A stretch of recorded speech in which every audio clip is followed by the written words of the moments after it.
فعلا ل یاسای کمیسیون دهاتوا که والا حوتی مانگیه که سال 2024 وادکیان تواو دبید و وادکیان قابلش نیه بود تمدید یعنی حتی ندقه که وها نسرا بلام واقعک لبردم دایا مانگی 18 مانگی 12 سال 2023 انجمنی پارێزگاکان هەڵبژاردنی ئەنجومەنی پارێزگاکانی عێراقی بەڕێوەدە چێت و بە پێی یاسای هەڵبژاردنەکانی عێراقی کە ئەمجار تەوحید کرا هەملەک بینی دوجار ئەو بەشەی کەوا پەیوەستە بە هەڵبژاردنی ئەنجومەنی پارێزگاکانەوە هەموو پرۆسەی ڕاگەیاندن و تەدقیقکردنی نەتائیج و وەرگرتنی سکاڵا و پەسەندکردنی کوتایی تەنانەتی ئەندامێتی ئەوانەی کەوا دەبنە ئەندام لە ئەنجومەنی پارێزگاکان هەمووی لە ئەستووی کۆمیسیۆنی باڵای سەربەخۆی هەڵبژاردنەکانە واتە ئەگەر بین سەیری کات بکەین لە 18 12 دەست بە هەڵبژاردن دەکرێت بۆ هەفتی یەک تقریباً نزیکەی 15 ڕۆژ دەمینێت یعنی 20 ڕۆژێک دەمینێت بە 20 ڕۆژ ئەم پرۆسەیە تەواو نابێت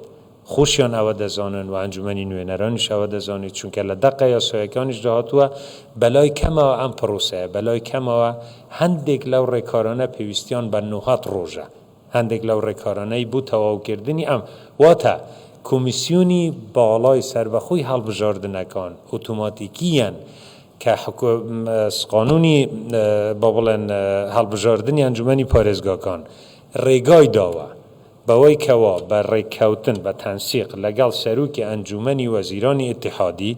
پێکەوە ڕۆژی هەڵبژاردنی ئەنجومەنی پارێزگاکان دیاری بکەن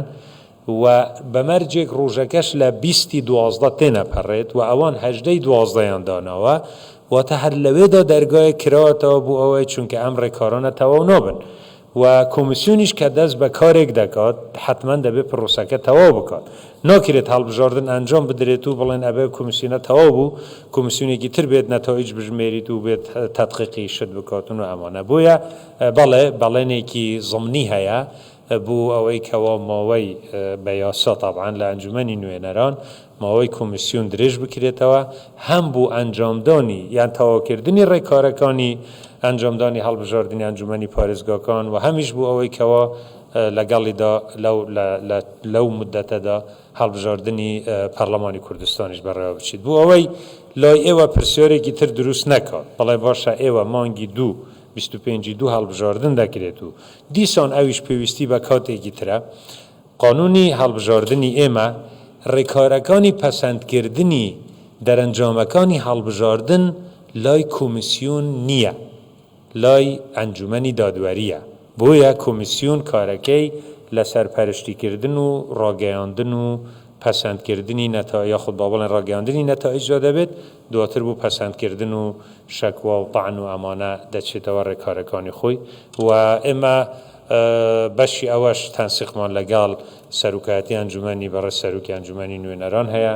و بە هاوکاری تابعی سەرۆکی ئەنجومەنی وەزیرانیش و بە هاوکاری بەڕێز سەرۆکوماریش و هەمووان بەڕێزانە هاوکار دەبن لەوەی کە ئەم درێژکردنەوەیە بوو بەرژەوەندی کۆمیسیۆن نییە بوو بابەتێک نییە تەنها بوو تەواوکردنی ڕێکارێکە ئەو کاتێکەوە پێویستە بەڵێ مە دڵنیاییمان لەوە وەرگرتووە